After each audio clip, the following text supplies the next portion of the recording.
తాకట్లో ఉన్న మీ బంగారాన్ని విడిపించి ఆ రోజు ఆన్లైన్ రేటుకి కొంటాం. Sharma gold company. నమస్తే, వెల్కమ్ టు సుమన్ టీవీ. నేను పద్మిని. ప్రస్తుతంతో పాటు ప్రముఖ ఆధ్యాత్మికవేత్త లక్ష్మీ నరసింహస్వామి ఉపాసకురాలు శ్రీమతి స్రవంతి గారు ఉన్నారు. మాట్లాడదాం. నమస్తే అక్క. నమస్తే పద్మిని. అక్క, సెప్టెంబర్ 16వ తారీఖు రాత్రి కన్యా రాశిలోకి సూర్యుడు ప్రవేశించడం అనేది జరిగింది. ఎప్పుడు ఇదే జరుగుతుంది, ఇట్స్ సైకిల్ కాబట్టి. సో మరి సూర్యుడు కన్యా రాశిలోకి ప్రవేశించడం ద్వారా ఎటువంటి ఫలితాలు ఉండబోతున్నాయి ద్వాదశ రాశుల వాళ్ళకి కూడా?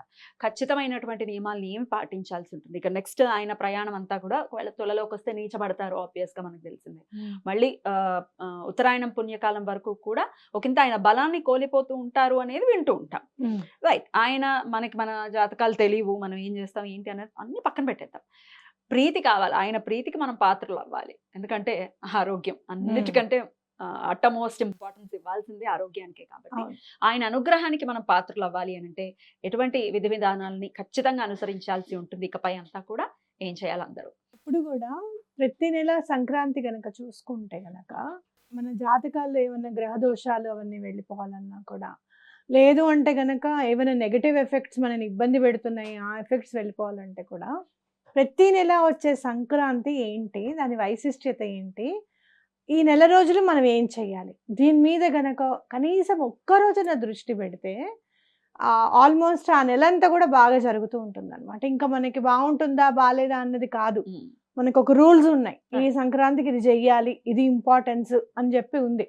అది మనకు చేతనైనంతగా మనం ఫాలో అవ్వకుంటూ వెళ్ళిపోతే గనక ఆ నెలలో ఎంతో కొంత మనం పాజిటివిటీ అనేది చూస్తాం.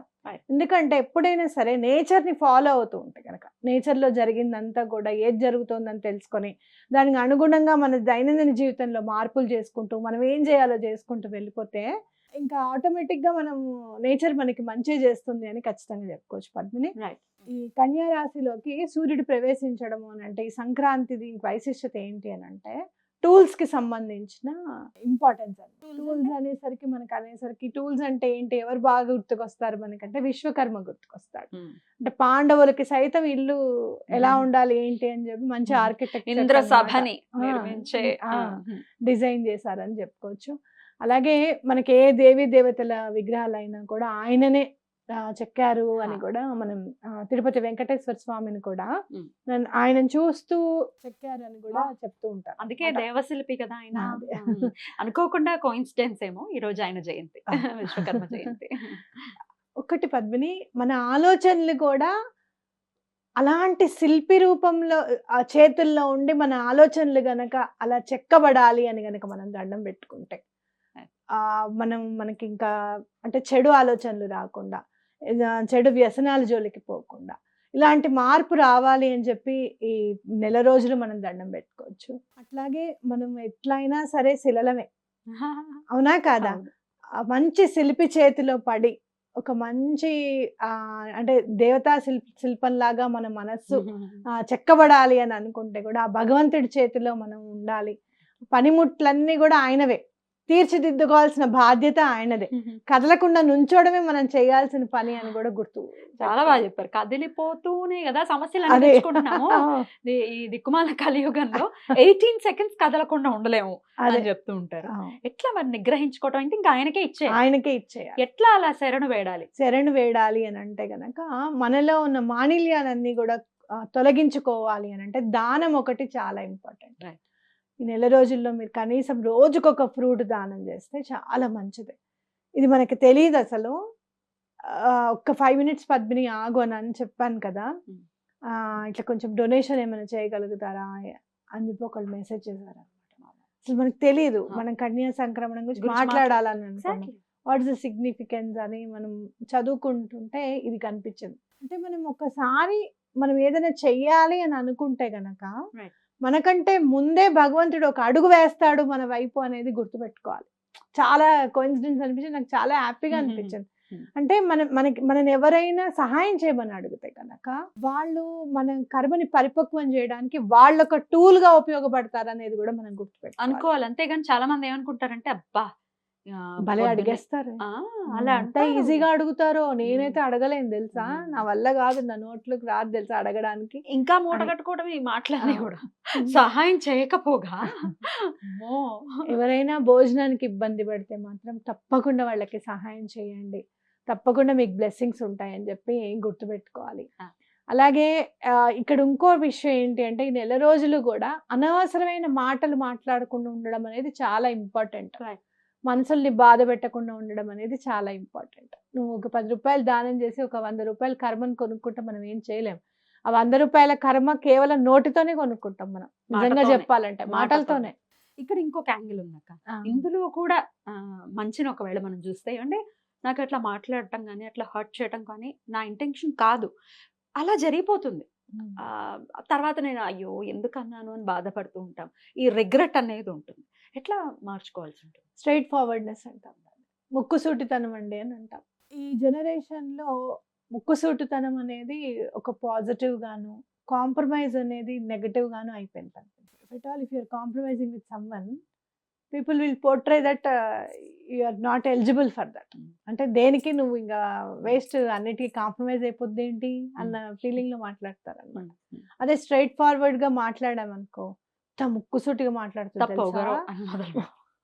ముక్కుసూటిగా మాట్లాడుతుంది, మనసులో ఉన్నది ఏం దాచుకోదు అని అంటారు. కానీ ఎక్కడైతే మనం ఒదిగి ఉండాలో, ఎక్కడైతే నో అని చెప్పినా కూడా అది నో అని కాకుండా అలా నేను చేయలేనేమో అని చెప్పడానికి, నేను చేయను అని చెప్పడానికి చాలా తేడా ఉంది. రైట్.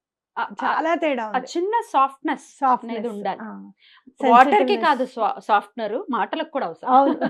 ఈ సాఫ్ట్నర్ ఎలా తెచ్చుకోవాలి? ఎలా?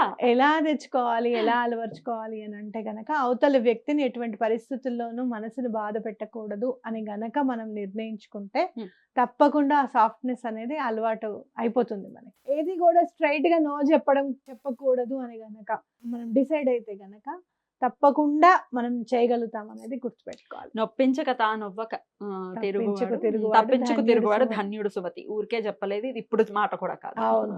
ఎప్పుడో సుమతి శతకం.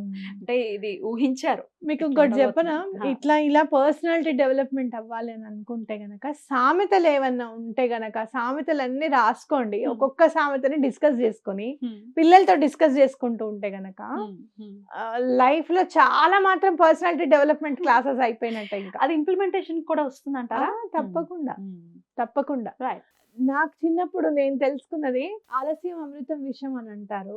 అలాగే తొందరపాటు పనికిరాదని కూడా చెప్తారు కదా ఇంకొక దాంట్లో. అవును అవును. ఇదేమిటి రెండు contradiction. కాంట్రడిక్ట్ గా ఏంటి అని అంటే గనక ఆ రెండు ఏంటి, ఏ సందర్భంలో ఉపయోగించాలని నా మనసుకు నాకు అనిపించింది అనమాట. ఇప్పుడు పాలు తోడేసే విషయంలో ఆలస్య అమృతం విషయం, ఆ. అవునా కదా? ఇంకోటి ఏమన్నా తెలియజేయదా, వెయిట్ చేయాల్సిన వాటిల్లో అనేది ఇంకోటి కరెక్ట్ అనేది మనం తెలుసుకోవాలన్నమాట. రైట్. ఆ మాట అనేటప్పుడు తొందరపడద్దు.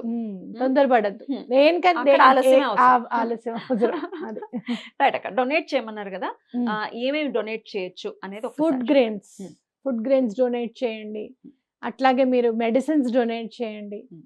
అట్లాగే టూల్స్ కి సంబంధించింది కాబట్టి ఎవరైనా మీకు ఒక ఎలక్ట్రీషియన్ ఉన్నారు, వాళ్ళకి కావాల్సినవి డొనేట్ చేయండి. ఒక స్క్రూ డ్రైవర్స్ కానీ మీకు ఇంపార్టెంట్ ఏమున్నాయో చెప్తే అవి డొనేట్ చేయొచ్చు. టూల్స్ కి సంబంధించిన డొనేట్ చేయండి. అలాగే ఎవరైనా శిలలు చెక్కుతారు కదా, అక్కడికి వెళ్ళి వాళ్ళకి ఒక సుత్తి సానము అట్లాంటిది లేదు అంటే గనుక వాళ్ళ ఆ రోజు తినడానికి వాళ్ళకి భోజనము, మీరు ఇంకా ఒక బస్తా బియ్యం వేయగలిగితే వాళ్ళకి భోజనం వాళ్ళు ఒకవేళ యాక్సెప్ట్ చేస్తారు. యాక్సెప్ట్ చేస్తారు. తప్పకుండా యాక్సెప్ట్ చేస్తారు.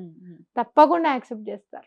మీరు చూడండి, వద్దు అని అనరు అసలు. మేము ఇట్లా ఆయనకి దండం పెట్టుకొని, విశ్వకర్మకి దండం పెట్టుకొని మేము ఇవ్వాలనుకున్నామండి కన్యా సంక్రమణం కోసం, అందుకనే మీకు ఇస్తున్నాము అని చెప్పి గనక మీరు మనస్ఫూర్తిగా చెప్తే తప్పకుండా వాళ్ళు యాక్సెప్ట్ చేస్తారు. ఎప్పటిలోపు ఈ డొనేషన్స్ కంప్లీట్ చేయమంటారు? ఈ నెలలో, అంటే నెల మొత్తం ఉంటాడు ఈ కదా నెల ఆయన మొత్తంలో సూర్య ఉంటాడు. భగవానుడు. ఈ 1 వీక్ లోపల చేస్తే మనం ఎప్పుడైతే కర్మను తొందరగా తొలగింపజేయడానికి ట్రై చేస్తామో నెక్స్ట్ డే నుంచి నెక్స్ట్ మినిట్ నుంచి మన వైపు కూడా గాలి వీస్తుంది కదా. అదే. చాలా బ్యూటిఫుల్ గా ఎక్స్ప్లెయిన్ చేశారక్క. మంచి సమయం, ఏ నిమిషం కూడా ఇది మంచి టైం కాదు అనటానికి లేదు. మన అవును. చేతిలో ఉంటుంది మనం ఎట్లా యూటిలైజ్ చేసుకుంటున్నాం అనేది. డెఫినెట్ గా ఈ కన్యా సంక్రాంతి చాలా సాఫ్ట్ గా వెళ్ళాలి అని మనస్ఫూర్తిగా కోరుకుంటూ, ఇక నెక్స్ట్ వచ్చేవన్నీ కూడా చక్కటి వైభవపేతమైనటువంటి మాసాలే అన్ని కూడా. రైట్ అక్క, చాలా బ్యూటిఫుల్ గా ఎక్స్ప్లెయిన్ చేశారు. కృతజ్ఞతలక్క. నమస్తే. నమస్తే.